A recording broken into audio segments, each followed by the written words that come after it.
और मेरी third testimony है मेरे बेटे की है। मेरा बेटा जोमेटो में सेल्स का काम करता, मतलब कि तो उसकी पहले 1500 रुपये में सिर्फ वो 1500 में ही करता था। फिर उसने और इम्प्रूवमेंट करने के लिए नमाज पढ़ता, दुआ करता। तो मैं अपने वजीफों में उसके लिए सैलरी के लिए दुआ करती थी कि उसकी अच्छी सैलरी हो जाए। तो उसकी सैलरी 7,000 से 9,000 हो गई, मतलब कि उसको क्या दो बात है। हजार और मिलने लग गए थे।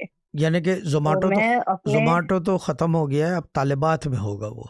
जम हो गया है ना दोनों एक दूसरे यस में, यह है। यस। जी जी जी बोले। नहीं नहीं, तली बात में नहीं है।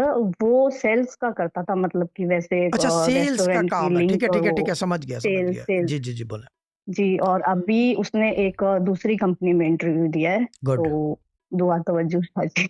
ऑल इज वेल तो बाजी। मेरे बेटे का ये, या मेरे बेटे का बहुत अच्छा हुआ। और मेरा बेटा मेरी बेटी को पढ़ाने के लिए भी अपना पैसा, मतलब कि उसमें कंट्रीब्यूट करता है गुड। एजुकेट योर उसको डॉटर्स। पढ़ाने के जी, लिए। मैं बार बार जो